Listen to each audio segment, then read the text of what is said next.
There are some games, some projects, some ideas, where things will simply just not work out. Where the premise and the core of what you're trying to accomplish is so flawed that you would have to waste an unfathomable amount of resources and time to make the finished product just serviceable.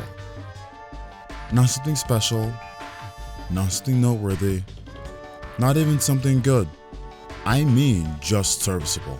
These are some of the most frustrating games to play and talk about because you know deep down, regardless how much effort the creators may or may not have put into the game, shit wouldn't have worked out regardless. That brings me to the subject matter at hand, Sonic Frontiers. This game is bad. This game is fake ambitious. This game was a waste of money. Sure, it is marginally better than some slop like Sonic Forces, but that isn't really a bragging point for any self-respecting creative producer or artist. Unfortunately, I'm of the belief that it doesn't really matter what Sega and Sonic Team did here, because even if you gave this game an additional 5 years of dev time or gifted it some exorbitant budget, when you strip this game down to its bare bones and fundamentals, I don't see the possibility of a truly good game here. There is no hidden gem. There is no diamond in the rough. Almost every contemptible and unpleasant experience found in this game can be linked to Sonic Team's determination to stick with a fundamentally unsound idea and keep it going for about 15 hours of gameplay. I'm going to repeat myself a lot during this video, but I hope this essay serves as a lesson in learning when to just leave some things on the cutting room floor. This is a video on why Sonic Frontiers shouldn't exist.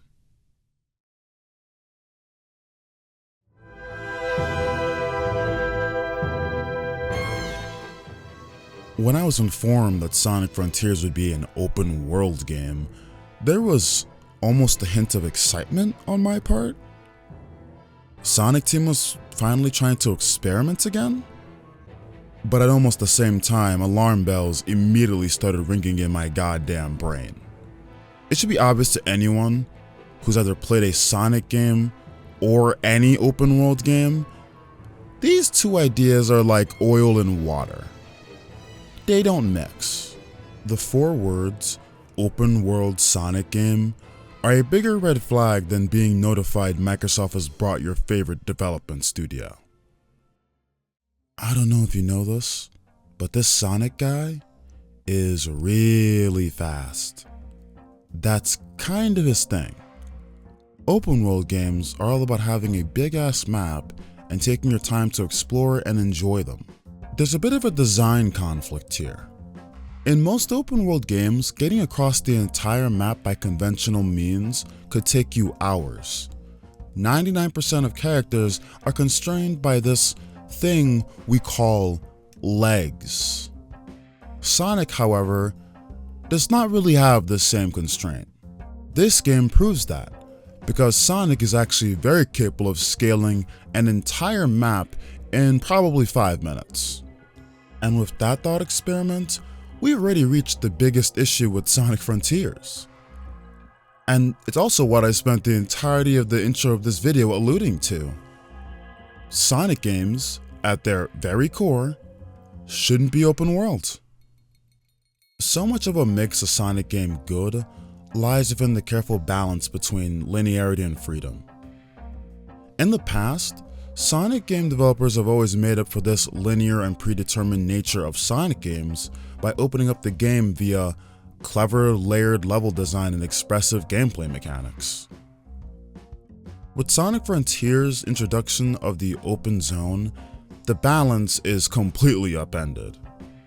In every facet of gameplay, you see the constant struggle to make a decent open world game rear its ugly head as it collides with the very nature of what traditionally makes a good Sonic game.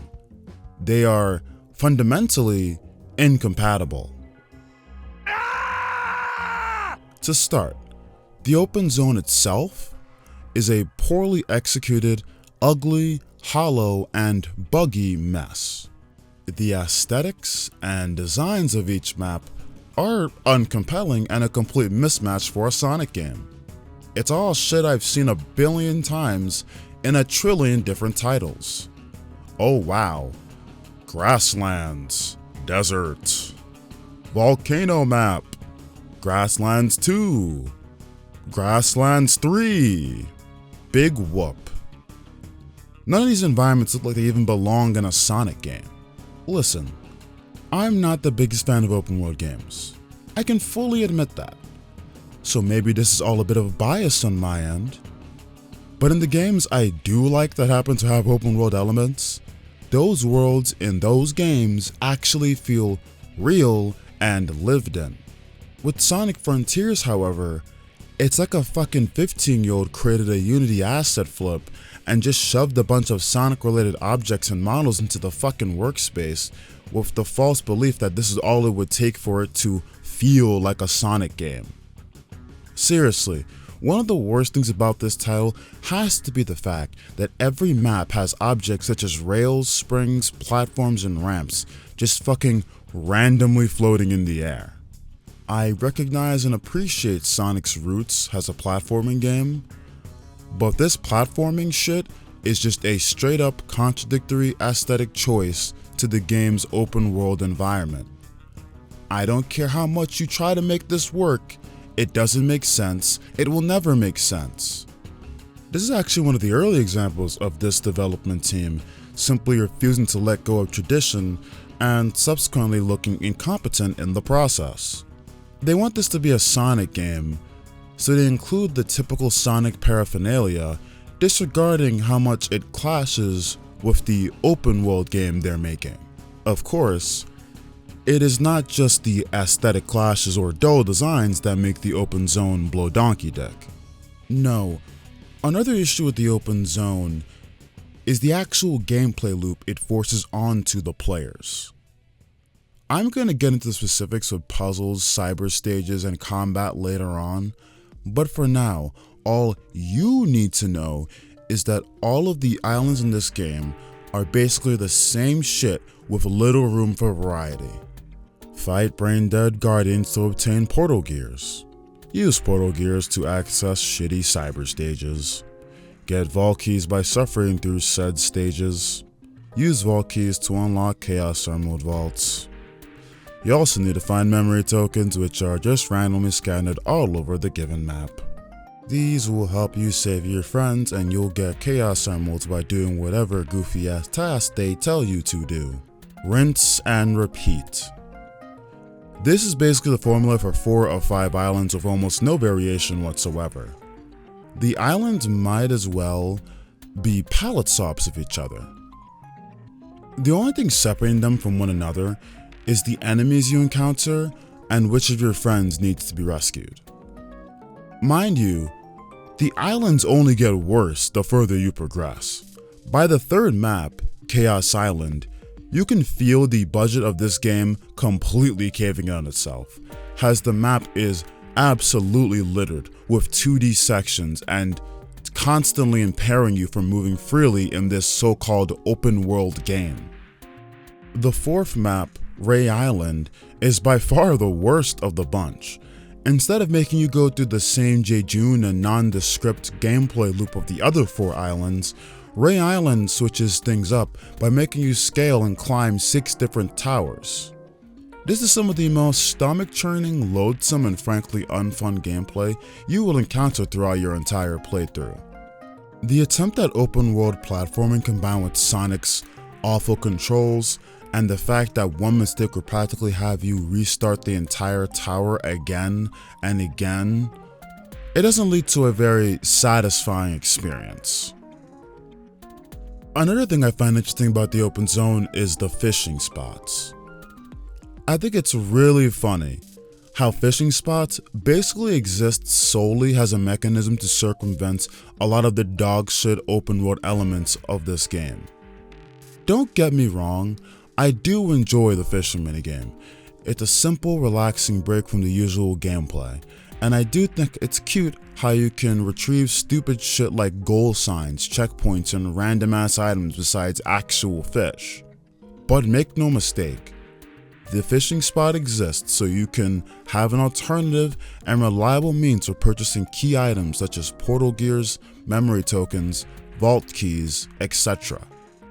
No, seriously, fishing is such a potent workaround to actually playing the game that I've seen speedrunners utilize it to beat the game quicker, specifically on Oranos Island. Keep in mind, these are the same people that have memorized shortcuts that enable them to finish cyberspace stages in like 20 seconds, and have figured out movement techs and glitches that let them literally fling Sonic across the map or to the top of the skybox. It is very telling that this specific group of players, the ones who have straight up broken every facet of the game, deem fishing an essential strategy in beating the game in like 1 hour. And this is perhaps what sucks most about the fishing spots. They reek of missed opportunity. Can you imagine if Sonic could get cosmetics from fishing rather than buying his way through the game? The only thing on the shop that isn't strictly related to in-game progress is the egg memos, which are essentially little lore tidbits from Eggman's perspective. I don't know why they decided to put this in a fishing minigame as opposed to literally anywhere in this entire open world, but whatever. Once again, I can't shake the feeling that the state of the fishing spots is a result of this game's commitment to the open world meme. It's as if the fishing spots only exist as a way to make up for the open zone's blatant deficiencies. And in that sense, I'm not a fan of this. Not only are the islands themselves and the gameplay loop associated with them unnoteworthy, the actual exploration of the map is going to be an awful experience for a number of reasons. Sonic's speed is all too often just blatantly at odds with the world surrounding him. Traveling to an objective often feels like a drag because you have to keep traveling back and forth non-stop.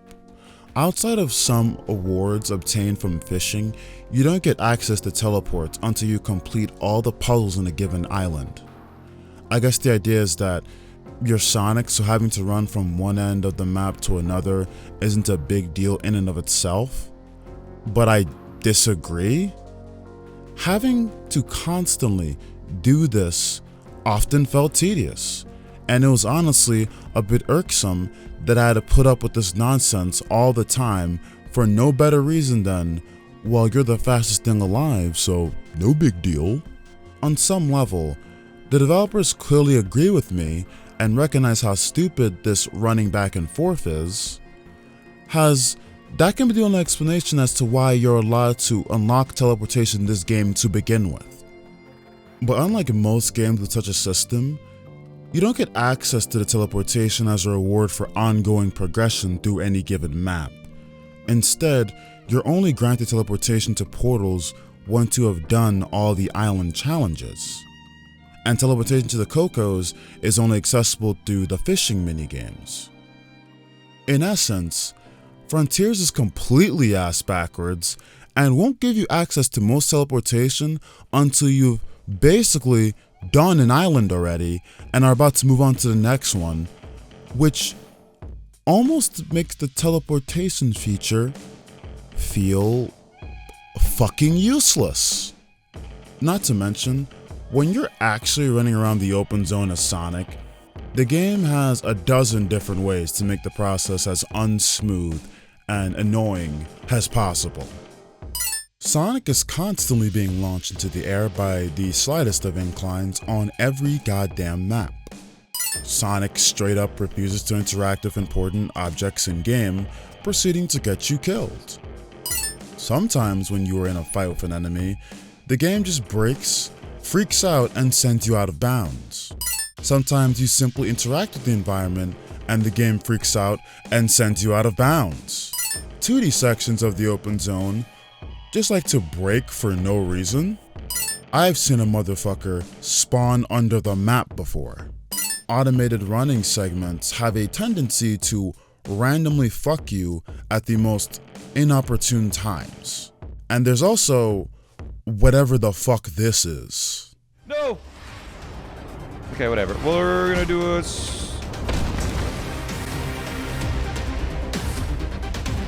How did I die? Those are just a couple of things that immediately come to mind. A lot of these glitches and bugs are directly tied to Sonic's speed, which brings me to the more grand point.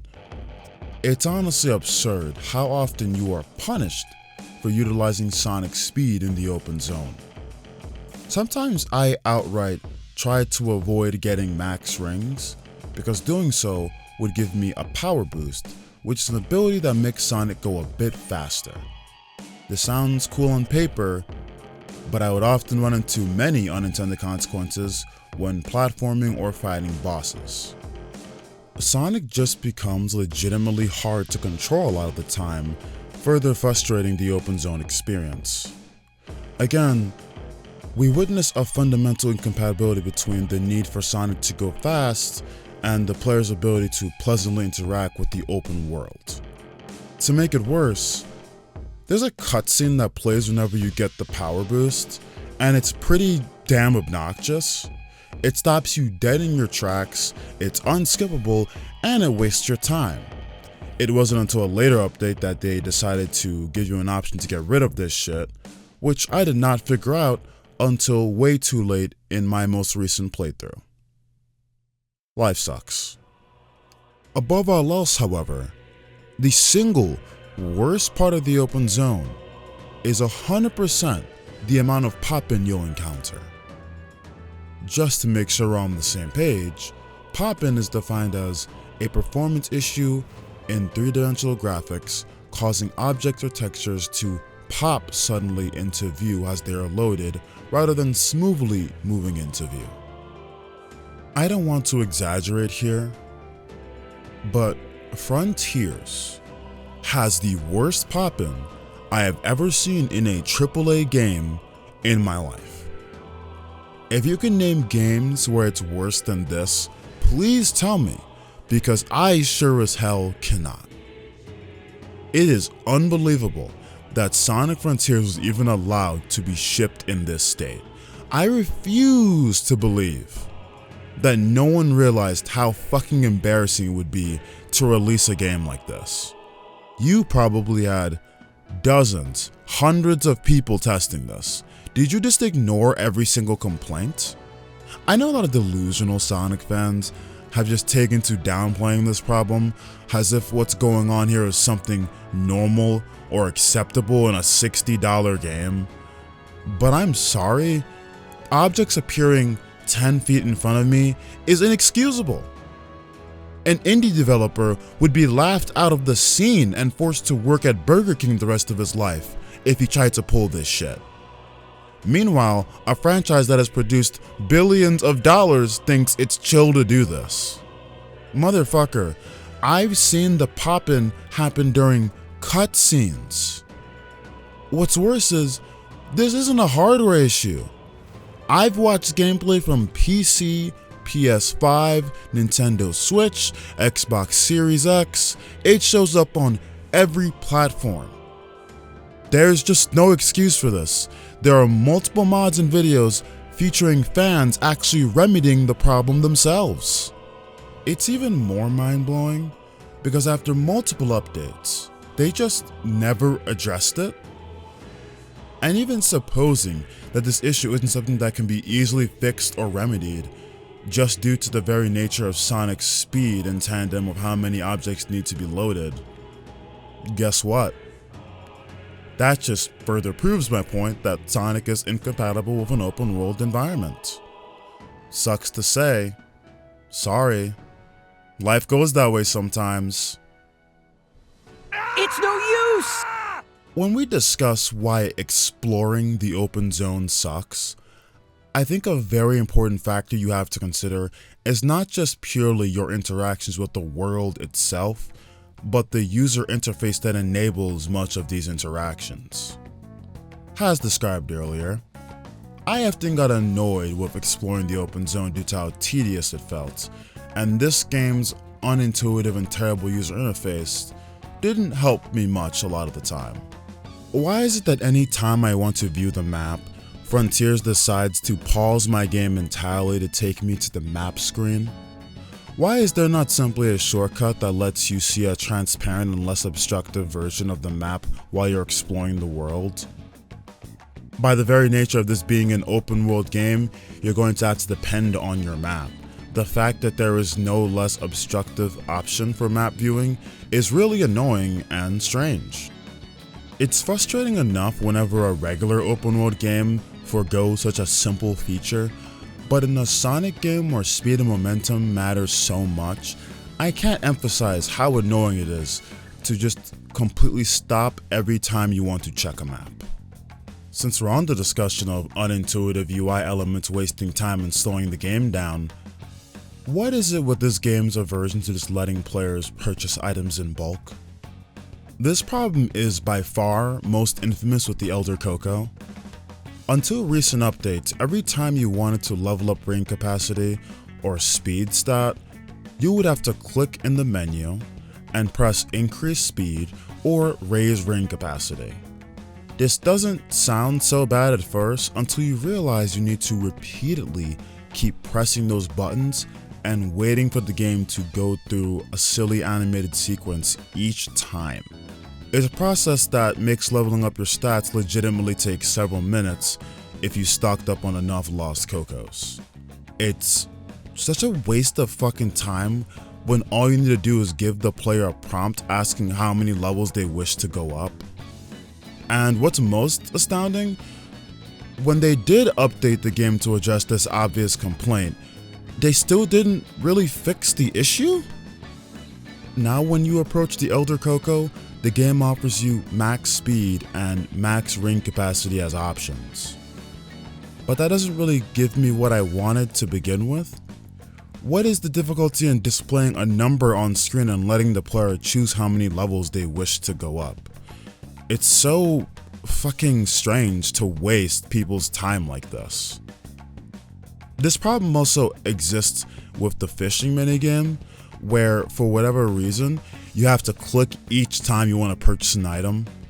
This results in me having to spam the select button when I want to stock up on any one particular item. Again, I have to ask, what is the harm in just letting me choose a specific number?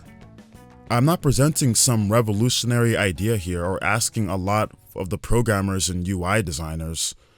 Video games, with even the slightest hints of RPG mechanics, have been doing this shit since the fucking Paleolithic era. I don't understand.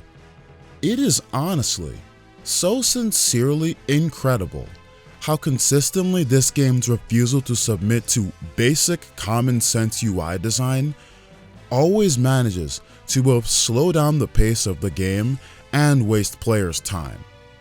Whoever designed the user interface in this game 100% needs to lose their job, is what I would say if it weren't for the fact that they had two veterans designing the UI for this game. And these are not just any old industry veterans. The two people I'm talking about have been making UIs for Sonic games since at least 2008, if not earlier.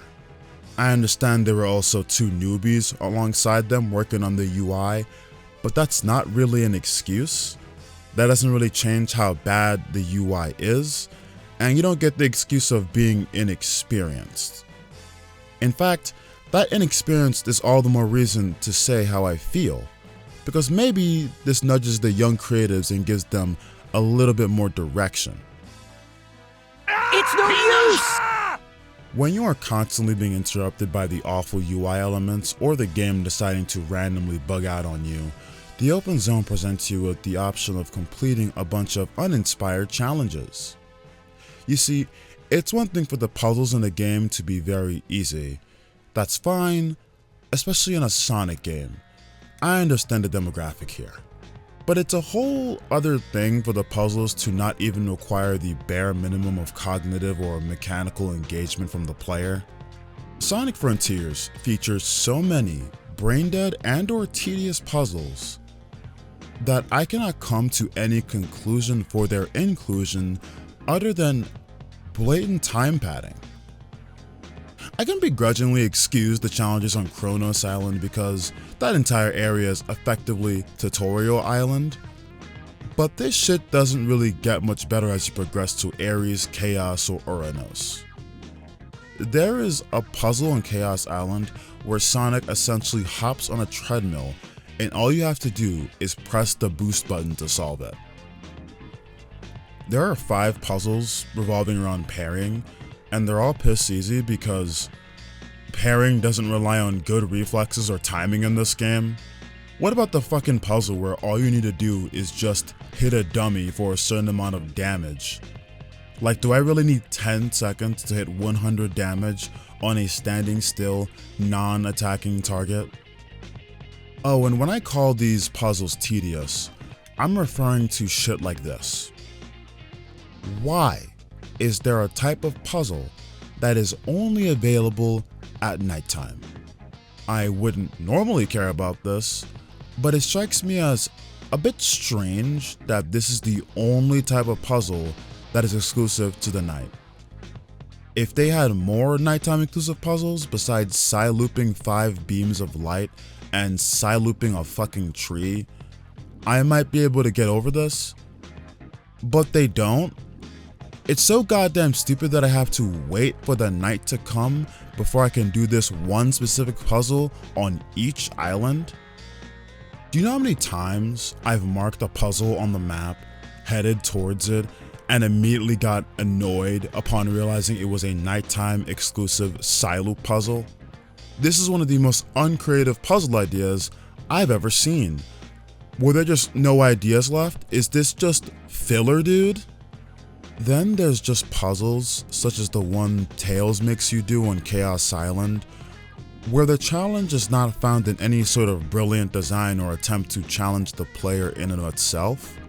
No, the difficulty is found in me having to just struggle against the game's controls.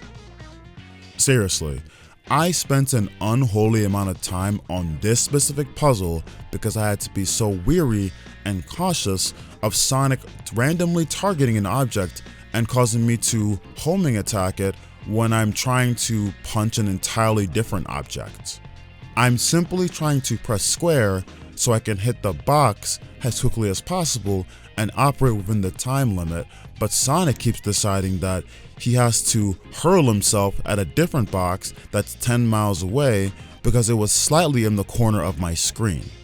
It's truly poetic how some of my only real challenges in this game came from the controls themselves rather than the actual puzzles I was presented with. This exact bullshit also happened to me on an entirely different puzzle too, where whenever I was trying to aim at an enemy, the homing attack reticle just decided to randomly and repeatedly focus on whatever it felt like. I was clearly running into this issue because I was falling from the sky, and since the enemies were all in the same plane in the puzzle, I guess the game got confused on which one I wanted to hit. I also have to know, did they even properly consider how their own game's mechanics could break some of these puzzles? It's like a known cheating mechanism in the jump rope puzzles that you just parry mid-jump and suspend Sonic in the air for the entirety of the puzzle. Why didn't anyone just consider disabling the parry during this puzzle? Am I to believe not a single person during testing or development caught this? Did no one care? Well, listen, I didn't hate all of the challenges. I liked the blue panel puzzles. Racing to the red triangles was alright. And I even enjoyed the little laser jump rope one, minus the obvious cheating you can do with it. But honestly, I'm stretching here because I just wanted to say something positive. Other than those, most of the puzzles just aren't really that engaging or worth talking about. I entirely suspect that these challenges only exist because Frontiers desperately needed the open zone to have something in it besides rails and big bad enemies. Once again, the puzzles feel like just another aspect of this game, entirely shoehorned in because of this obsession with trying to make the open world work. But unlike many aspects of this game I've blamed on the open world so far, this is actually a solvable issue. There is a world where you can make interesting puzzles that work in both the context of a Sonic game and an open world game. Unfortunately, Frontiers wasn't that world. Sonic Team simply didn't put enough effort into these puzzles. They aren't creative, challenging, fun, or engrossing.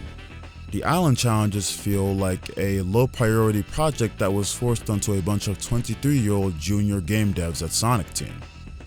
It's no use! Oh no! Next on the chopping block for Sonic Frontiers open zone atrocities, the boss fights. If I only had one word to describe these boss fights, it would be superficial. They are the cheapest thrill you can get in this game. And once you experience them one time, that's about as good as they get. It's all spectacle, zero substance. Whether it be a Guardian or Titan, you can't help but walk away with a feeling of nothingness after beating a boss in this game. To start, pretty much every Guardian fight requires you to show up to the battle with a preschool level competency in about 1 or 2 specific game mechanics. Once you barely have those down, the fights are mind-numbingly boring and lack any real challenge or draw. There's no reason to fight a boss like Squid more than once. The minute you figure out all you need to do is boost for several seconds and dodge a couple projectiles, what's the point? Same thing with Fortress. You're just gonna grind on rails and dodge a couple projectiles. Once you figure that out, what's the excitement? There's nothing more. This simplicity is especially irksome when you consider that not every Guardian is actually unique, with a couple of them basically just being slightly more challenging recolors of other Guardians, which makes your inevitable rematches with these Guardians all the more boring. In fact, there are 4 variations of both Ninja and Tower. That's almost half the Guardians in this game. A couple of these Guardian fights also suffer from a case of what I dub Jason Tatum syndrome, where you're just sort of sitting around waiting for shit to happen. A couple of bosses have these super scripted sequences or attack patterns they need to always go through, and you're kinda stuck watching.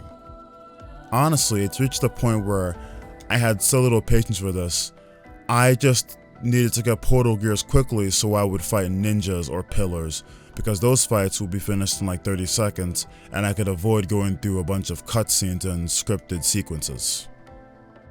Now, I'm aware a couple of my complaints regarding the Guardians may paint me as a possible hypocrite.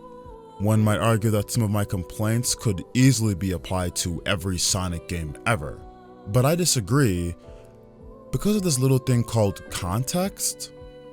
In most Sonic games, whenever you find yourself fighting a boss of some sort, it's not just treated as some random event. It's a moment. You're often rewarded with story progression or granted access to a specific new level. Sure, many of the bosses were simple once you figured them out, but they still felt satisfying to revisit because of everything surrounding them. Beating Egg Dragoon in Sonic Unleashed is pretty fucking easy. The boss itself has a giant fuck you green button in the middle of the screen, but it's never a drag to revisit it, because the game handles everything surrounding it so well. Not to mention, a boss like that had spectacle to it. It was entertaining and an event in and of itself. To be fair to Frontiers, the Guardians are more akin to mini-bosses than proper bosses like the ones I mentioned from Unleashed. But I think my point still stands. Whether it's a mini-boss or a real boss, it's fucking boring. Unlike in previous games, there is simply no incentive for replayability. The Guardians are all one-trick ponies, and your reward for killing them is a portal key. It's hard to care in the same way I would for the other games. It's not just the Guardians themselves that leave a bit to be desired. I have gripes with even little things such as the boss fight initiation sequence. Odds are, you're gonna fight each Guardian maybe once and then forget about them. So when you're traversing the map and simply trying to just get to an objective, it's really annoying how often Sonic will accidentally run into fight initiations of Guardians if you accidentally step into a specific range. When the fight gets initiated, your camera gets taken over and you're interrupted while trying to head towards your actual objective. This is particularly annoying with bosses like Shark, Squid, or Fortress. It was definitely a lowlight of my playthrough when I wanted to start a cyberspace level and was prevented from doing so because Fortress was within range of the portal and then just kept initiating a fight with me. Even if I ran away from the initiation, the boss would simply respawn in the exact same inconvenient place that pissed me off to begin with. I needed to beat Fortress to make him actually despawn before I could even do the stage I wanted to do. Worst part of all of this is, I don't think this is even a truly fixable problem. By its very nature and design of the open world game, I don't know of any better way to implement a boss initiation sequence, especially not in a Sonic game. I guess the more important discussion here definitely lies with the Titan boss battles, which Sega made sure to plaster all over the marketing materials and advertising for this game. I can't really blame them either. It's clear they put a hilarious amount of time and money into making these fights as eye-catching and memorable as possible, and it's not like anyone wants to show off a bunch of open world gameplay with objects popping into existence. When I first fought these Titans in 2022, the fights honestly captivated me. I mean, what can I say? The music was pumping, having control of Supersonic felt empowering, and honestly, there was real effort put into the cinematography. It was genuinely a fun time.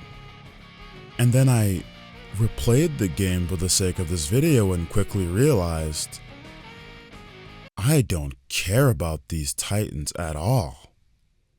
They're actually just like the Guardians. After that first time fighting them, who gives a shit? I complained about the Guardians having a short shelf life, but so do these. Once all the theatrics and bombastic presentation have been presented to you already, the fights just feel sort of shallow. Things just don't feel nearly as impressive as they once did. Attack, parry, quick time events, rinse, repeat. Really, once you turn off the music and just observe the boss for what it actually is, there's nothing going on here.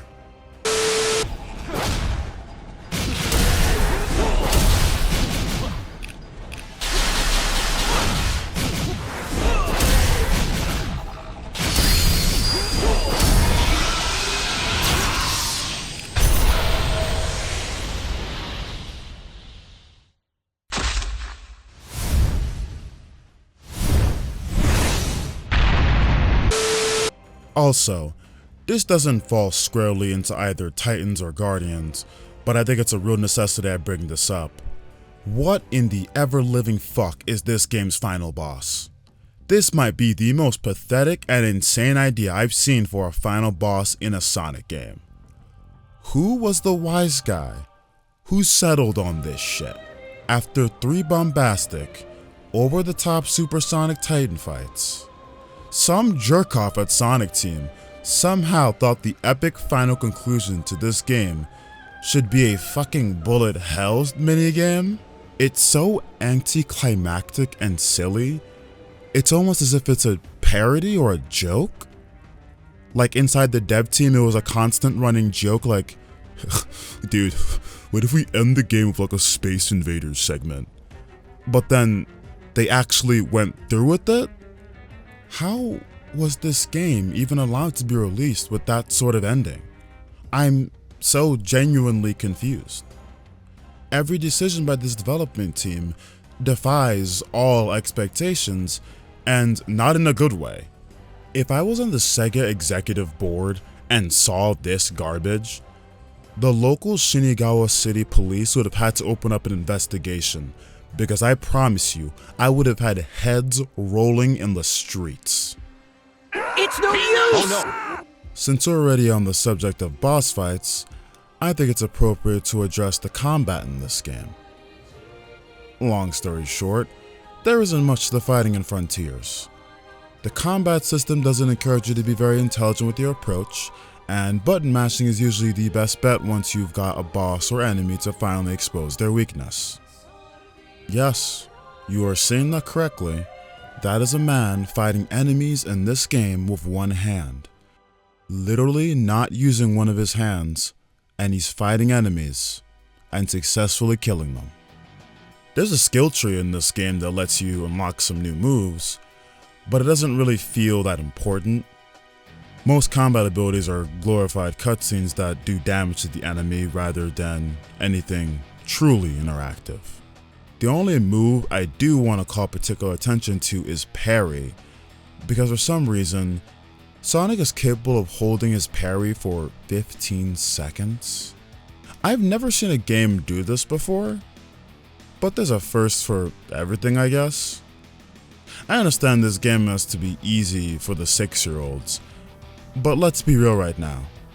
You might as well not even have this ability in the game if you're going to implement it like this. This is just so brainless that it misses the point of why a parry ability even exists in games. The enemies don't even react to you or really try to punish you for holding the parry button for 90 minutes either. It might as well just be free damage button at this point. Combat is of course made worse because Sonic Team has once again decided to implement the ring system into a situation where it clearly doesn't belong. I found myself not entirely satisfied with the ring system in regular 3D Sonic games. So I'm just shocked that they decided they could somehow balance that same ring system in a game like this where combat is actually emphasized. One fact remains that has always existed in every Sonic game. As long as you have one ring, you can win the fight. That same rule still applies, and it's arguably even more detrimental for game balance in Frontiers, because unlike those other games, you can literally spawn rings for yourself in this title. Once again, Sonic Unleashed wins for having the foresight 14 years earlier to give the Werehog a health bar and let rings be healing as opposed to actual health. And I'm not saying it has to be done that exact way in this game, but what I am saying is, Unleashed tried to experiment, and that game was a lot less experimental than this one. This game is a huge departure. If there was any time to try and experiment with the rings, it would be now. But for some reason, they just cower away from it. It's really funny too, because this game and the people who made it are so acutely and painfully aware of the problem they have with the ring system. There's a reason why they designed some of these boss battles, especially the Titans and the final boss, the way that they do. They're trying to account for the fact that rings break the game. I know the idea of telling them to just abandon or significantly overhaul the ring system is heresy. But hey, I'm not the fucking numbskull that decided to make an open world Sonic game. You can't have the best of both worlds. I'm sorry. You can't take an iconic health system that was specifically invented for the extremely linear and controlled environment of a fucking 2D Sega Genesis platforming game and somehow think you successfully import it into your knockoff Breath of the Wild monstrosity. It's no use! Oh, no. Regardless of what I've said about the open zone and its numerous failures, there is one part of this game where Sonic Team can easily just knock it out the park, and it's the cyberspace levels. The reason is very simple. They're standard Sonic levels. You start from point A, the beginning of the stage, you run to point B, the goal at the end of the stage. It's a no-brainer. With such a plain and straightforward objective in mind, one fact becomes very obvious to anyone playing this game.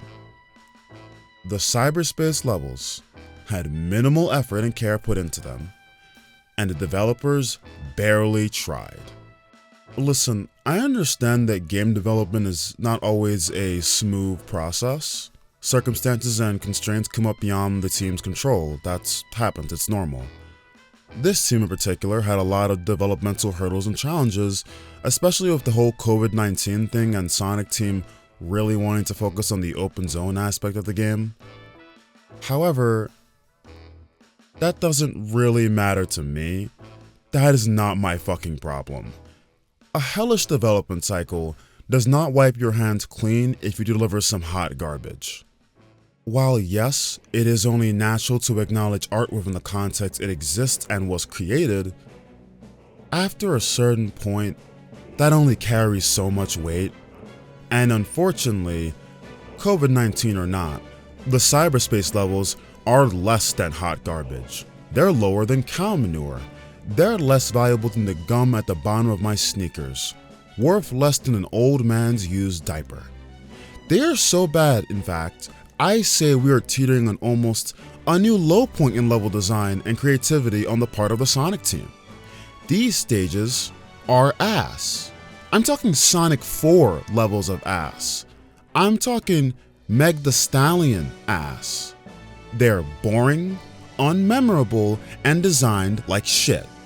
To begin, I am astonished at the sheer lack of creativity with these cyberspace levels, from both an aesthetic and mechanical design perspective. It's befuddling. Cyberspace was pitched as this unique digital world separate from Sonic's universe. Eggman at one point even described it as gaining information from all around Sonic's world. So with this fake digital world where you can put whatever you want in it and get as creative and as fun as you want with it, what does Sonic Team do? You guessed it, they gave us fucking Green Hill, Sky Sanctuary, Chemical Plant, and another fucking highway level. Like every single Sonic game doesn't already have a generic highway level as is.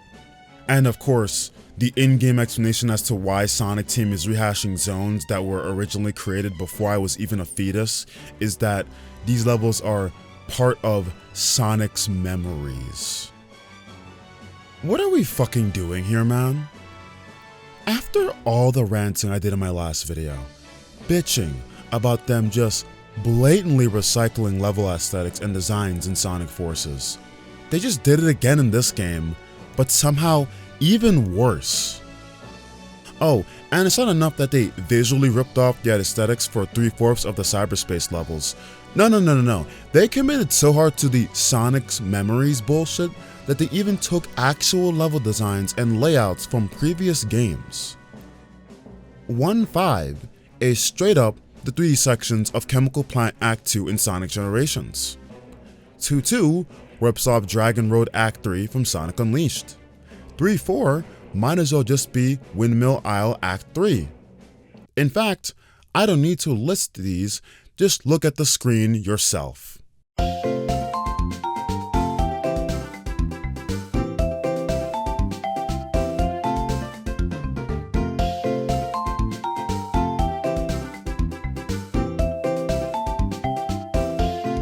Also, I'm sorry, but I can't be the only one that thinks this Sonic's Memories angle is quite literally the biggest crock of shit ever conceived, right? This makes no sense on multiple levels.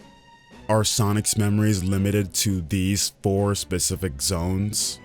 Does he just happen to only remember the levels Sonic Team will have the easiest time designing and recreating? Moreover, why the hell is Sonic associating Sonic Adventure 2 level layouts with Chemical Plant and Sky Sanctuary? This memory nonsense also just entirely fails to account for the existence of the generic highway levels. These are just not a specific callback to any of Sonic's memories. In addition, some of the only original level layouts in the game are in the highway levels. Why are some layouts and visuals original and others are not? Is this not based on memories? For the sake of argument, even if we assume that everything I just mentioned was somehow justifiable under the context of, well, it's all just Sonic's memories, have you ever considered they could just not base it off Sonic's memories? No, seriously, ask yourself, why does it need to be based off that? What is lost if we just throw away the shackles and stop chaining Sonic to these supposed memories? Nothing narratively or gameplay-wise really changes. It's nearly inconsequential. If you really want to keep the memories angle, another obvious solution is just to base more levels off more memories and not just 3 iconic zones from the 90s. However, the real reason why they handled it this way is pretty obvious. It's because they were low on time and just needed to get the levels done. So, they rushed it. It's really that simple. Not including the DLC, this game has 30 acts. 24 of them lack original visuals and aesthetics. Of these 30 acts, 20 of these acts, arguably 23, directly rip off level layouts from previous games.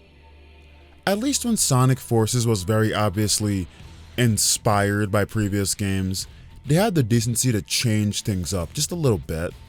To give some perspective, those fuckers literally made a level that was Green Hill but sandy. They named it Sand Hill, and that was still more honest than 90% of the shit in this game. Does no one feel a hint of shame doing this? Not even a little? Does your artistic pride not shrivel up just a little bit? Putting aside the sheer lack of originality, there's so much that goes into making a fun Sonic level, and it almost all disappears when you design levels the way Frontiers does. Cyberspace just completely misses the point.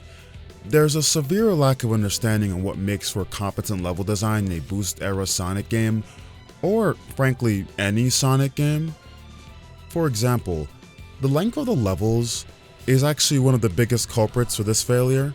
They took all the criticism of Sonic Forces and its problem with short levels, and somehow just decided that they were going to do it again. Assuming you're going after S ranks, the average level length in this game is about 1 minute 20 seconds, give or take. And reminder, I said average length, not the minimum or max. I don't care what your intentions are here, you cannot get around the fact that no one feels accomplished beating an act in 30 seconds. A level this short doesn't feel like a hurdle to overcome, it doesn't feel like it takes much out of you. Especially not when you have infinite lives and multiple checkpoints placed all over this 30-second level. It's just not satisfying. When you decide to make acts this short, you have self-imposed a handicap that makes each individual level that much less interesting or entertaining. In Frontiers, you don't really have those cinematic moments like the truck scene in City Escape, because this game is so obsessed with keeping the level to like a 1 minute length. When handed this restriction of needing to keep stages short, a designer realizes there's no time for anything scripted, grand, or entertaining. Instead, they seek to maximize the little time they have by making the player heavily focus on mastering one specific ability or getting past specific platforming challenges. Which, by the way, in this scenario, is a reasonable thing to do, because any game designer with a functioning frontal lobe understands it's probably best to promote player interactivity when they can, even if they only have 1 minute to do so. It's a real shame too, because with longer level lengths you could probably get the best of both worlds. And funny enough, another conundrum of level length comes in when we revisit my previous talking point about aesthetic design choices with the stages. Even if one did decide to implement original and beautiful visuals here, isn't there a bit of a sunk cost at play? The player is going to finish the level in 40 seconds anyway. What's the incentive for making the levels pretty? Why make something odd or different, like an oil ocean zone or asteroid coaster? The player will never have the time to take in the scenery or truly enjoy the surroundings either way. In Frontiers, what's the point in even trying to add secret paths or encourage player exploration? The levels will be short anyway, they'll discover all the paths in 1 or 2 goes. No point adding in any secrets or making red metal hunting any harder. Speaking of red metals, I should segue into the fact that I also hate the rewards and incentives for doing cyberspace levels, because they also seem to have an unruly effect on how these levels are constructed. In cyberspace, upon completing goals such as getting an S rank, obtaining 5 red medals, or finishing with a certain number of rings, you are rewarded with vault keys, which are of course required to progress the game. This all adds up to cyberspace levels being intrinsically linked with the open zone, and I really fucking hate this. Aside from aforementioned developer laziness and/or time constraints, I'm pretty sure of my opinion that the link between open zone and cyberspace is one of the biggest reasons why these levels are so goddamn short. This sort of level length is a natural and kind of sensible design decision when faced with the reality that players may need to repeatedly go through a stage in order to obtain more vault keys. I really despise this, because the cyberspace levels are donning this veneer of replayability, but the replayability doesn't come from genuine player enjoyment, it comes mostly from obligation and necessity. Let's be honest. You don't replay these levels because they're a fun time, or memorable, or enjoyable. You replay them for an extra vault key. That's it. Oh, and to get ahead of an argument I see coming from some of my friends, I suspect I'm going to get called a hypocrite for not enjoying the forced replaying of levels in Frontiers, but also simultaneously not caring nearly as much when Unleashed did the same sort of thing, specifically with that game's Sun and Moon medals. To you skeptics and naysayers, I present you 2 cogent points. Number 1. The Unleashed levels are actually fun. Replaying them is a good time. A fun time. It's not a punishment like it is in this game. Number 2. I personally think the Sun Moon medal requirements suck. It was bad back then and still is now. The reason for why I complain about this sort of system in Frontiers is on entirely different grounds than as to why I complain about it in Unleashed, but that's a discussion for another video. Going back to the actual cyberspace levels themselves, perhaps the most damning aspect of them doesn't lie in the recycled visuals, lazy level design, short length, or even the asinine reward structure. No, the biggest problem with cyberspace might be Sonic himself. As one might suspect, how you want Sonic to control in an open world is vastly different from how you'd want him to control in a cyberspace level. Drunk out of their minds, Sonic Team didn't realize this and just straight imported Open Zone Sonic to the cyberspace levels. And because Open Zone Sonic was clearly not designed to be in cyberspace, Sonic controls like shit.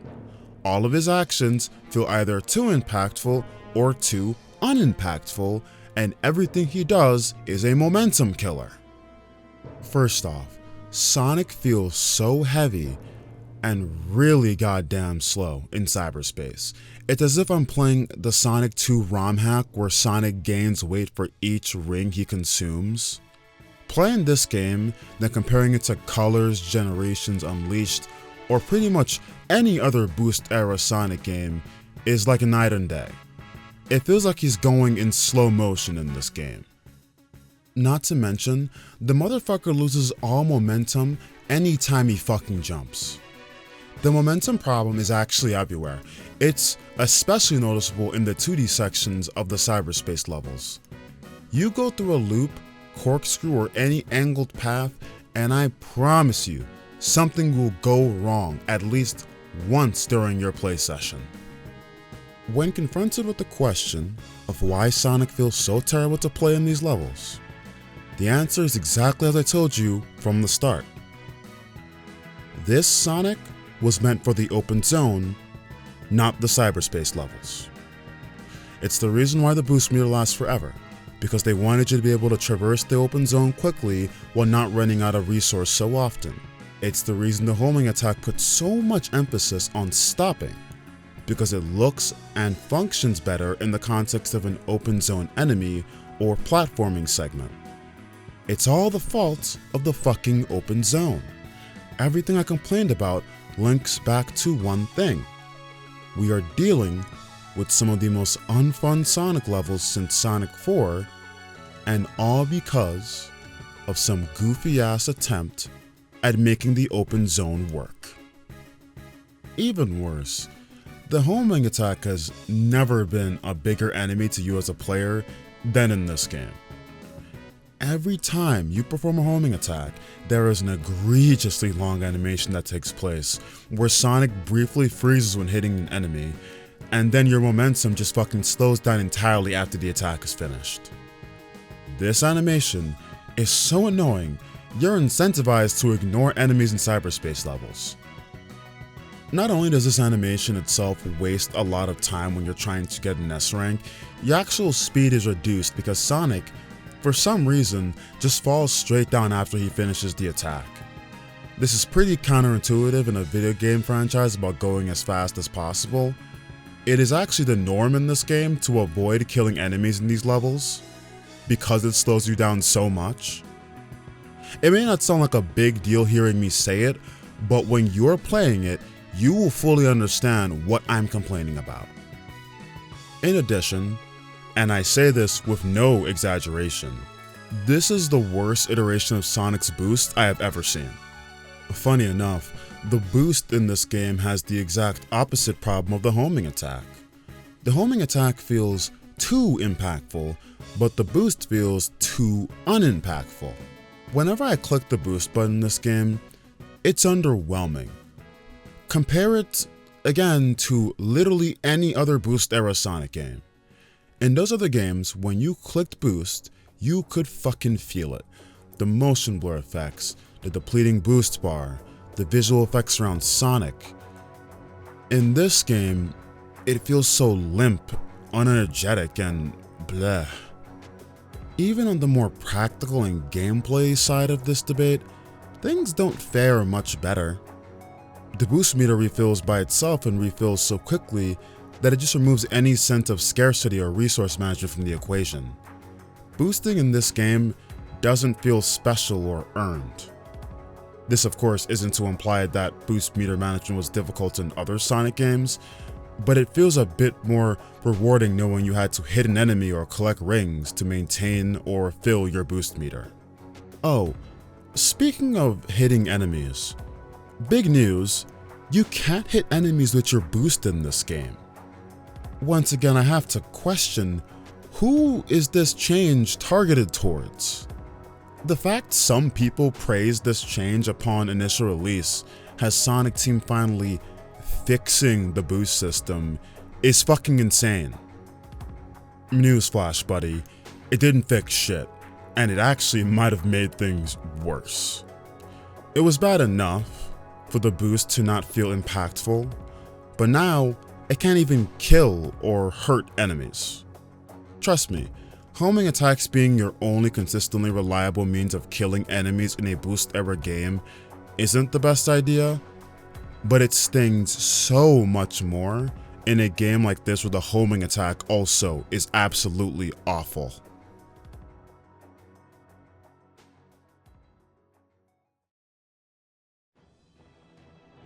I'm aware that I sound like a broken record, but I don't know how else to drive my feelings home. It's an open world Sonic game. Every issue with the gameplay of Sonic Frontiers can be directly tied to the fact it has two major goals constantly and violently butting heads with each other. And in the few moments there isn't an inherent contradiction between these two goals, the game seems to never excel at either of these two goals it's setting out to achieve. The gameplay loop is simplistic and predictable. Island challenges are far from a challenge. Combat is surface level and uninteresting. The open zone is a poorly thought out mess. Exploring is mostly a chore, and cyberspace is a disgrace. I really do commend Sonic Team for at least trying to do something new, as that was a massive complaint of mine with the last Sonic video I made. But experimentation doesn't automatically equal good results. I'm not here to give out brownie points or participation trophies. This game being a mess is no one's fault except the development team and their publisher. You decided how much effort and time you wanted to put into the open zone, an entirely new concept that completely deviated from your standard releases, and it simply just didn't work out. And at the risk of possibly sounding like I'm talking out of both sides of my mouth, I'm even starting to question the idea of Frontiers even being experimental or forward-thinking at all. No, really, let's think about this. Sure, this is a big step for the Sonic series, but am I a crazy person for not seeing Frontiers as anything more than just another game chasing an obvious industry trend? Oh, how brave and daring of you to release another fucking open world game in the year of 2022 after this list of games came out at that point. As far as I'm concerned, there's a decent blueprint and vast industry trend to copy here, and yet you still couldn't pull it off. It's almost like you picked the wrong series to force this trend onto. It's like you put a square peg in a round hole. I'm starting to think maybe Sonic games really shouldn't be open world.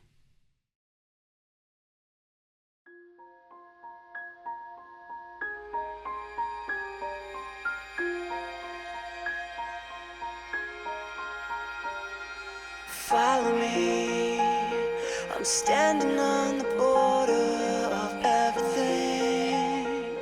Listen close. Truth be told, there is no shortage of things to critique with Sonic Frontiers. But I have to give credit where credit is due. This game's soundtrack, while far from amazing or mind-blowing, gets the job done. We're witnessing a little bit of a return to form. While I would still say this soundtrack doesn't compare to most Sonic soundtracks, it's definitely a step up from Sonic Forces, and there's a bit more ambition here. Which, side note, I know music is extremely subjective, but I got so much pushback for saying Forces had a bad soundtrack in my last video, and honestly it took me aback, just to see how defensive people got over Sonic fucking Forces. Regardless, the music in this game is okay. Frontiers gameplay does a little bit of experimentation, so it's only natural the music also deviates from what is considered the standard Sonic sound. The open zone is complemented by calm, ambient music.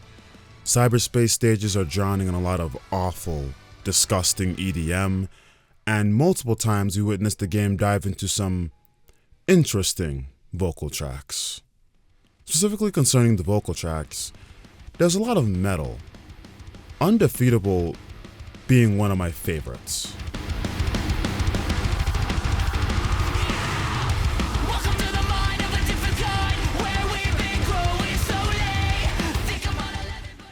Most of these sorts of tracks you only hear once a playthrough, as they're only played during major boss fights, but when they do show up, they're memorable. These vocal tracks stand out amongst the OST because you can easily connect them to a moment. When you hear them, you can loosely remember what you were doing in-game. It feels special.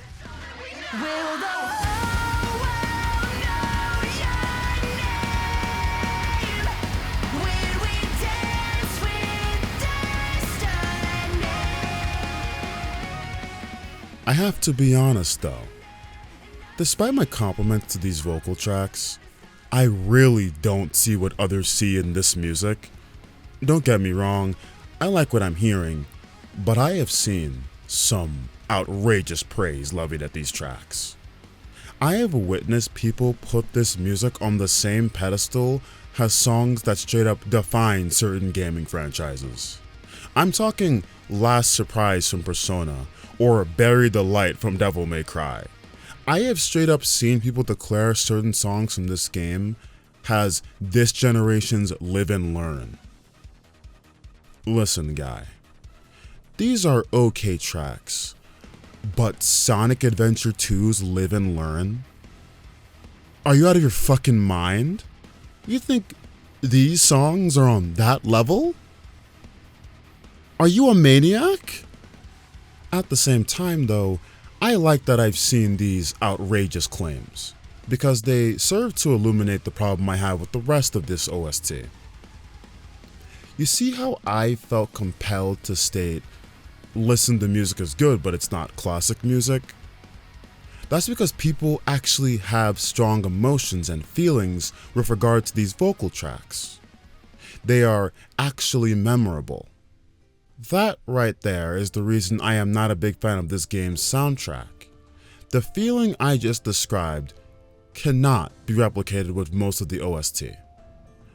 Most of this soundtrack simply can't get anywhere near the high of some of its vocal tracks, which is madness because you can see the effort they put into this game's sound, especially in a lot of the open zone areas.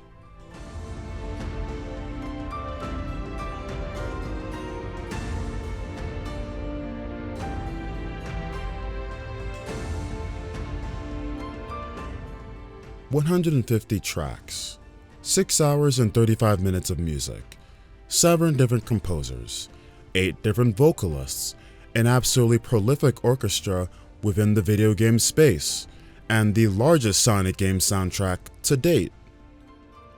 And yet, I can't shake this unsettling feeling, this hollowness. There's a puzzle piece here that's clearly missing. Something that would take this okay music and elevate it to something truly special. I just can't see myself coming back to this stuff or caring about it in the future.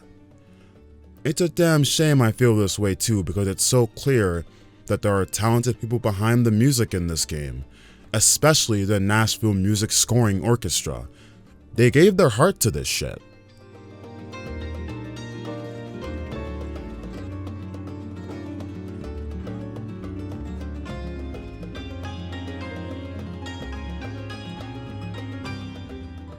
Something is clearly missing here.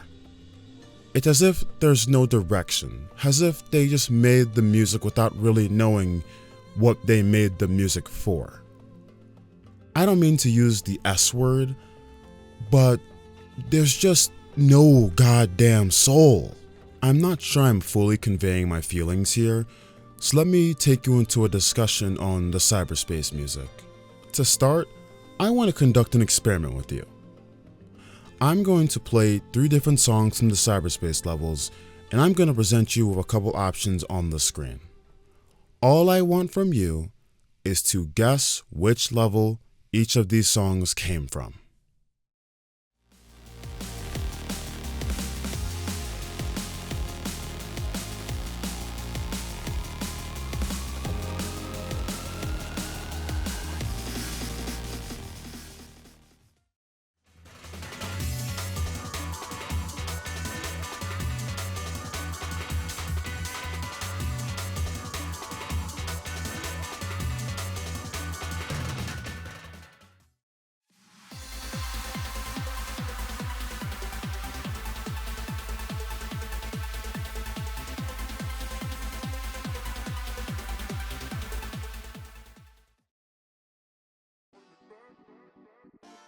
I've given you enough time to guess, so here are the correct answers.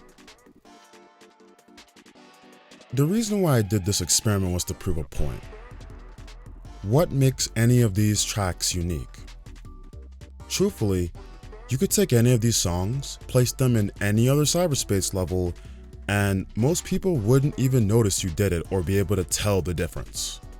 It all blends and just sounds the same after a certain point. there wasn't much direction here. And do you know why I'm so confident in that assertion I just made? It's because the list of correct answers I just gave you was fake. It was bullshit. This is the actual list of correct answers. Sorry for lying, but I really needed to show you what I meant. It's not the most scientifically sound or foolproof method of proving my point, but I hope it sort of shows you how non-distinct the music is. You can't really connect it to anything. If you actually got all 3 answers correct and you didn't second guess yourself despite my fake out, please fucking comment below because I have to congratulate you. You're either lying, clinically insane, or really good at taking guesses. And if the latter is true, I recommend you take your talents to the predatory world of sports gambling. But back to the subject at hand. It feels as if the team was instructed to just make 30 sort of upbeat sounding modern Sonic stage soundtracks, and they just threw it all at the wall.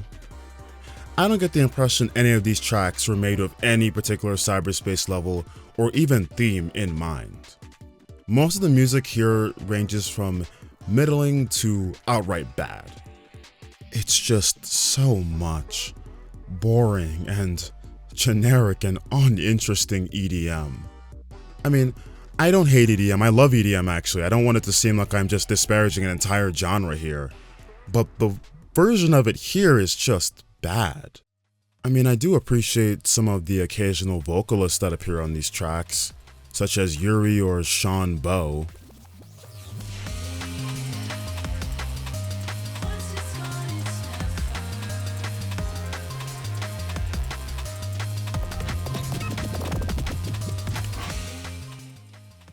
Oh, and please don't misunderstand my point here. Despite my harsh words, I don't hate all the cyberspace music, but I also don't like most of it. It's honestly kind of hard to truly hate something that feels so clearly phoned in and inoffensive. It's just boring and unchallenging. There's nothing that pops out at me, nothing I'm gonna remember. Nothing I'm gonna come back to outside the context of being in this game. Nothing that I'm gonna hear that causes any emotion to rise out of me. In fact, re-listening to all of this music for the purpose of writing this video was a drag, and it's not because the music was particularly bad or poorly composed either. I mean, yeah, a couple of cyberspace tracks were straight up stinky or absolute snooze fests, but the rest of this OST is okay.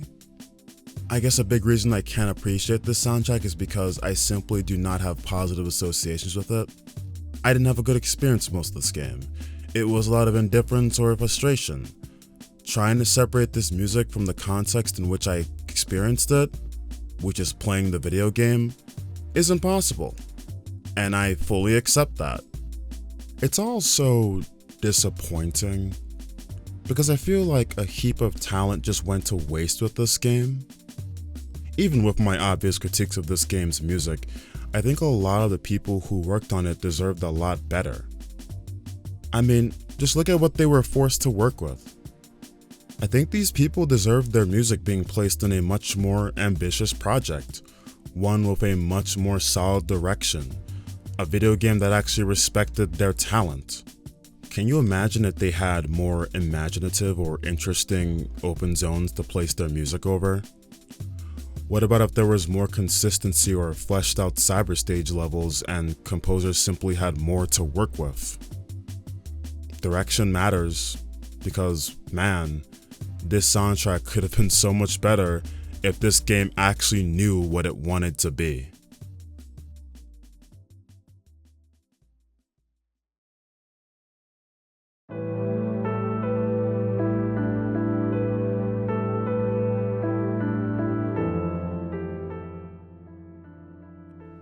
I promise you this section is gonna be short.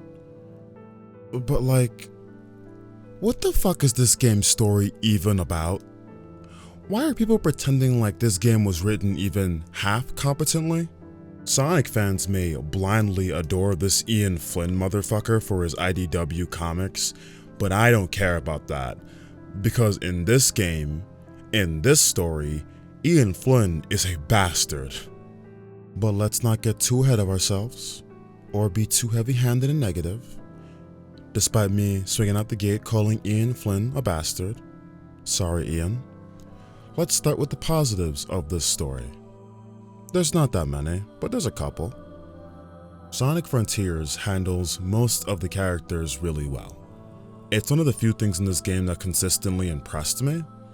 No character is completely reduced to being a stupid trope, but at the same time, the game doesn't force you to endure anthropomorphic animals with superpowers acting like they're fucking Game of Thrones characters.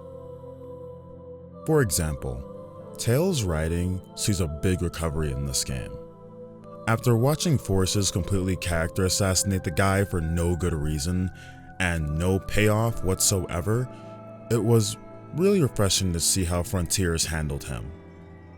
The scene of Tails expressing doubt in his own ability and then subsequently getting a pep talk from Sonic genuinely warmed my heart. Easily the best interaction I've seen between these two characters in years.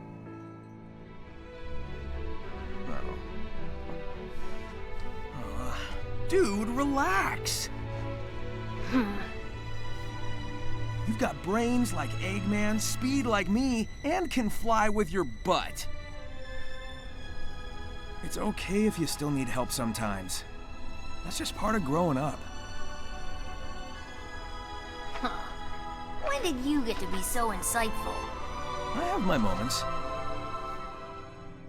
Tails isn't portrayed as a coward or completely dependent on Sonic, but he does second guess himself, which is pretty normal for anyone, especially a guy who's consistently categorized as being the sidekick in his own friendship. This is a more human and honest approach to Tails, and I really liked it. I'm really pleased with Flynn's treatment of Amy here too. Frontiers endeavors to be a slightly more serious story than the average Sonic game, and thankfully this game avoids the obsessed with Sonic aspect of Amy's character. She's given a more nuanced and mature personality within this game.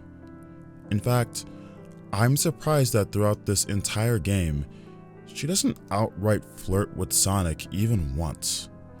Instead, a lot of the time is spent with Amy's character is displaying a more empathetic and caring side of her. This is communicated through moments such as her enlisting Sonic in her escapade of trying to help a Coco find its lover, or a later cutscene of her musing on how she feels love transcends time.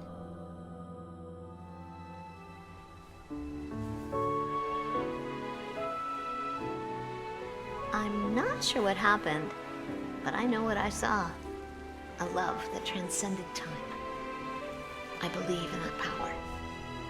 When this is over, I want to share that love with the world, even though it may take us far apart.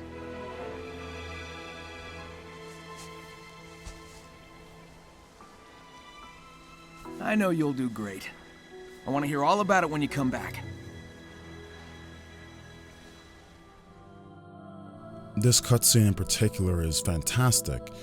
I love the discipline of how Amy's written here. In the middle of this cutscene, explicitly discussing love, it would have been really easy to insert some sort of quip about her infatuation with Sonic. But instead, she talks about how she wants to share her love with the world, rather than just exclusively Sonic. It's pretty wholesome.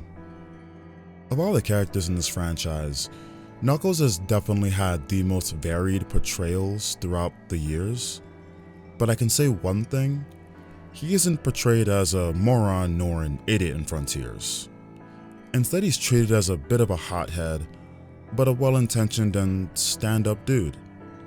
In fact, one of my favorite moments comes when Sage tries to attack Sonic and Knuckles stops it.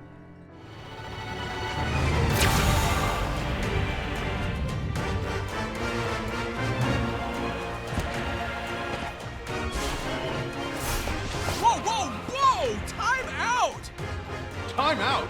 She attacked you! Yeah, it's kind of her thing, but she's trying to protect something, or someone.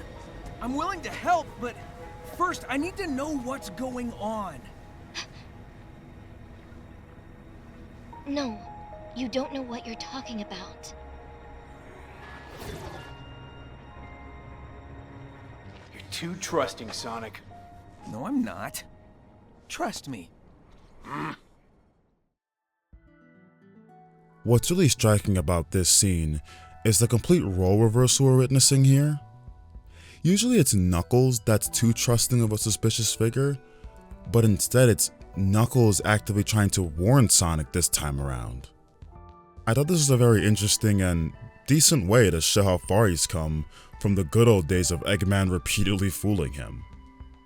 He really is Sonic's longtime friend and rival, and it comes out in almost all their interactions. They have the most stereotypical male friendship of all time, and honestly it's kind of awesome. They're consistently busting each other's balls, but there's still room for sincerity. I like it. And unfortunately, that's about as much as I have to say on the positive side in regards to this game's story and writing. So, back to being an asshole. While I did claim to enjoy the character writing in this game, I never said I enjoyed all of it. That brings me to Sage and Eggman. Neither of these characters are handled very well. Eggman honestly feels like he's in this game for no other purpose than a Sonic game needing Eggman as a villain. The main story doesn't even make an earnest attempt to make him someone worth paying attention to when he's on screen. With Sage, the problem with her character isn't a lack of attention, more so just poor execution. I mean, come on. She has the most predictable and boring arc I've ever seen. AI/robot wants to fuel human emotions. Never seen that one before, and definitely didn't discuss that in the last video I just made. Never happened. Even worse, the whole daughter-father thing she has going on with Eggman doesn't really feel earned.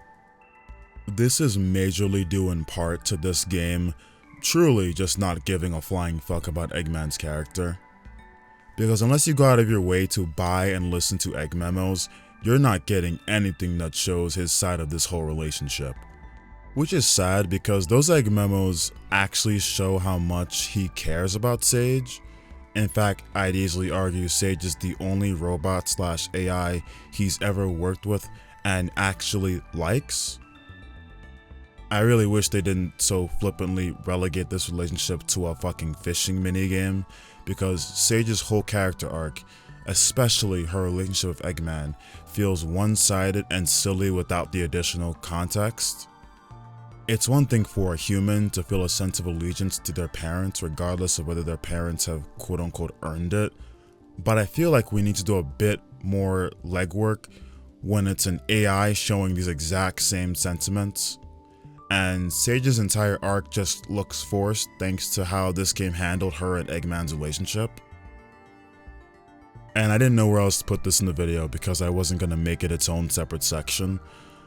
But while I'm still complaining about the characters, I just wanted to add that I am really conflicted with the voice acting in this game. I'll say this right now, I absolutely love the current cast of Sonic voice actors, and I have for years. That much hasn't changed. Same thing goes for director Jack Fletcher, who has reliably been with the series for at least a decade now and has plenty of experience at directing video game projects. However, I can't say I'm impressed with the job he's done here.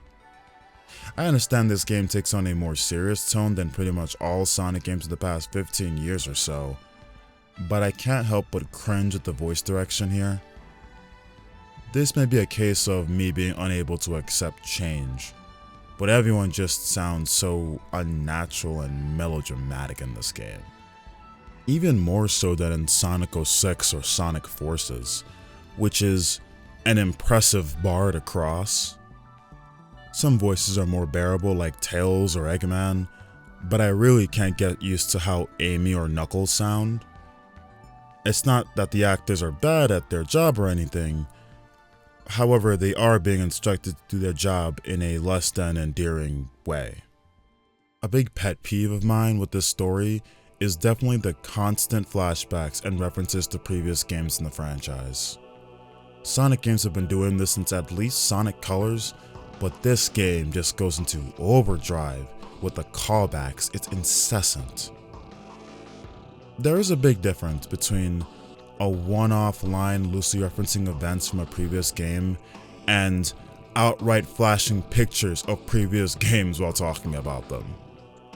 I understand this game is drowning in themes surrounding memory, but it gets obnoxious to the point where it feels like blatant filler dialogue, as if the game is directly pandering to the 10-year-old version of MoneyFolder and repeatedly nudging him on the shoulder with affirmations of, hey, remember when you actually had fun playing Sonic games? Remember that?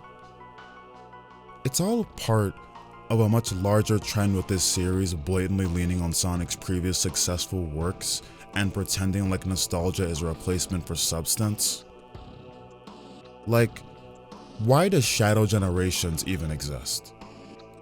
Just make a new game. Why are you packaging it in an old game? I know what you're doing. The masses might not know, but I know what you're doing. Perhaps worst of all, this entire story is anticlimactic as hell. Every single plot point leads you to the flattest and the most unexciting conclusions. Nothing ever lands. The game's story can be best described as that one clip of SpongeBob and Patrick riding the baby roller coaster. The game has trouble building up tension or leading you anywhere, and when it does take you somewhere, it just shits on itself every time. Like, for example, the entirety of Frontiers, there's this poorly thought out arc where Sonic is slowly getting more corrupted each time he frees his friends from cyberspace. When Sonic's cyber corruption finally hits its peak, which we've spent several hours waiting for, something that should be a big story moment, guess what direction the game decides to go in? If your answer is immediately fix the problem in the same scene through what basically amounts to Kingdom Hearts Power of Friendship lunacy, you'd be correct. Normally, I am not only perfectly okay with corny shit like this, but I love Power of Friendship nonsense in my games. And my stories generally. But the execution here is so awful, it leads this scene to feeling like nothing but a poorly thought out ass pull rather than anything genuine or heartwarming. In fact, everything about the last couple hours of Frontiers just completely blows. There's no sense of urgency in the final island. You don't feel like you're in a rush to accomplish anything. The full stakes and weight of the situation are not felt at all. Most video games recognize the importance of storytelling through level design. Anyone who's made a video game in the past 40 years understands that the final level or area of a game needs to reflect the significance of the game's incoming climax in its story. Even Sonic 1 realized this, which is why Scrap Brain Zone starkly contrasted most of the Sonic 1 levels. It reflected the seriousness and tension of the upcoming final boss.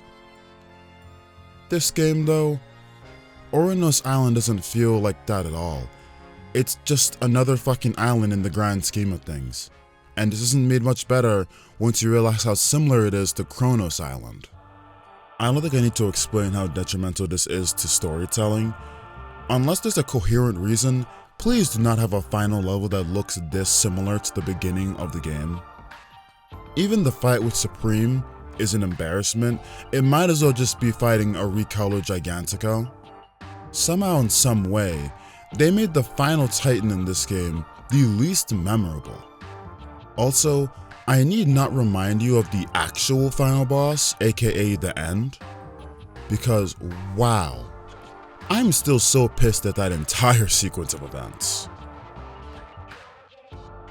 In summary, the Sonic Frontier story is undistinguished and uneventful. Aside from some okay character writing, I am not impressed with how this narrative chugs along or how most of it is handled. There's no major plot holes or narrative issues, but the overall story just feels so run-of-the-mill and dispassionate. It doesn't feel like they really try to do anything great here. It's a case of them just trying to do okay. But even then, the game comes up short. I have my own theories, conspiracies, and sneaking suspicions as to how the story ended up like this. There could have been major budget/time constraints that might have caused rewrites or altered how they wanted things to go, or it could have been an inexperience with writing for a game with this level of freedom, especially since linearity of previous Sonic titles allowed for better control of narrative pacing and how the games progressed. Regardless though, this shit sucks ass. No amount of coping or excuses is gonna change that.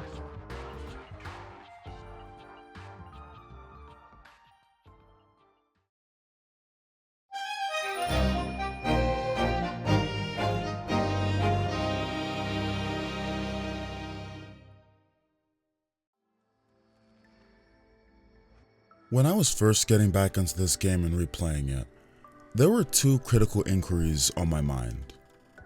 First, I wanted to understand, I needed to understand, what was the problem with Sonic Frontiers?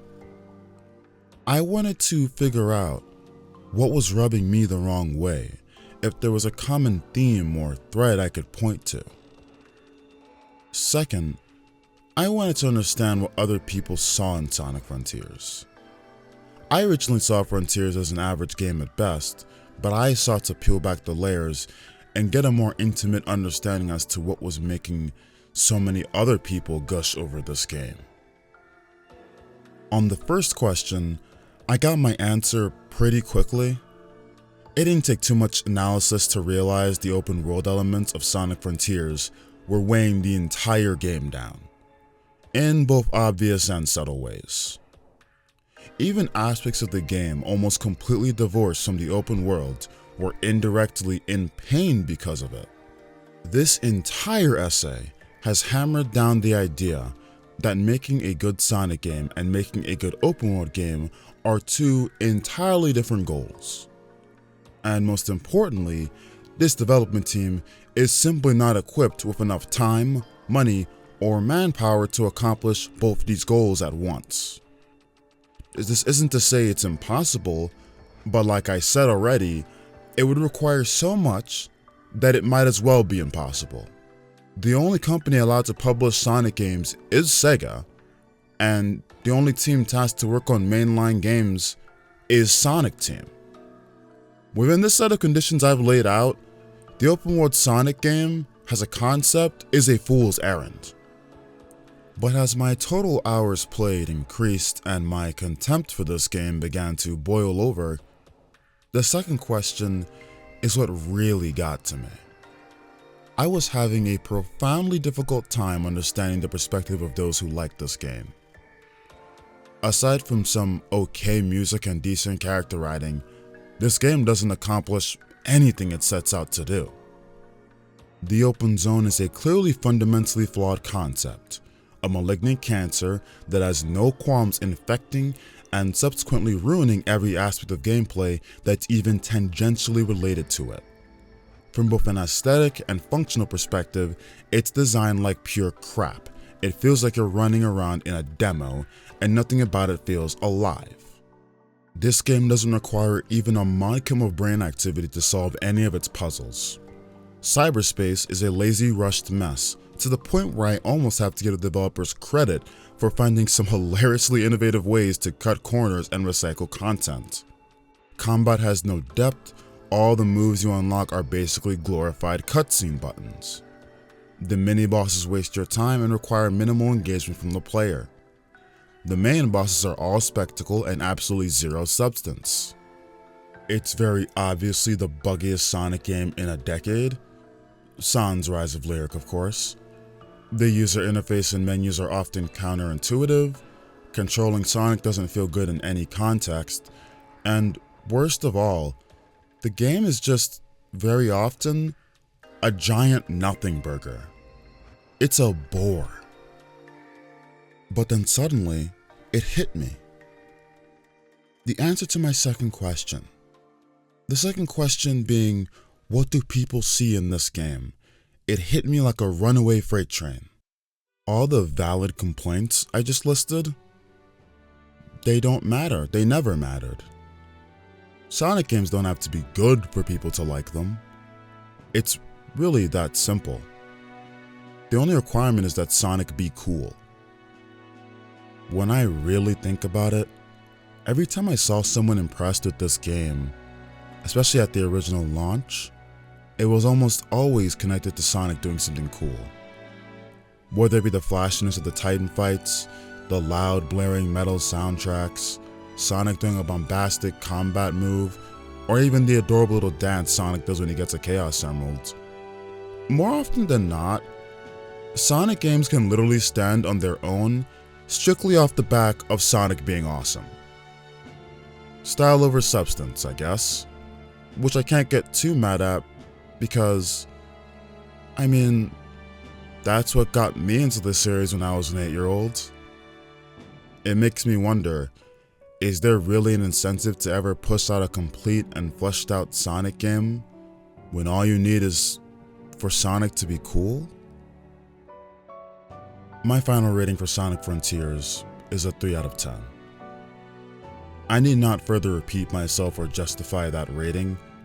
This game is a pigsty, a mess, a joke.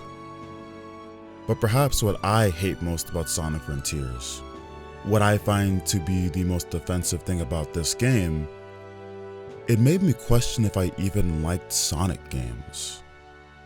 It made me wonder if this franchise was ever good. Maybe it was just nostalgia blinding me this entire time. But that's not true, it wasn't nostalgia. I've replayed Sonic games from every era as an adult. Sonic 3, Unleashed, Colors, Adventure, and the list goes on and on. There are really wonderful games from every single era of this franchise that I have enjoyed as a child, as a teenager, and as an adult. This series isn't perfect. In fact, it's often very bad. But there's value to be found in it. I will never forgive this game for nearly making me forget that. I will probably never like this game. But I will always love Sonic the Hedgehog. Thank you for watching.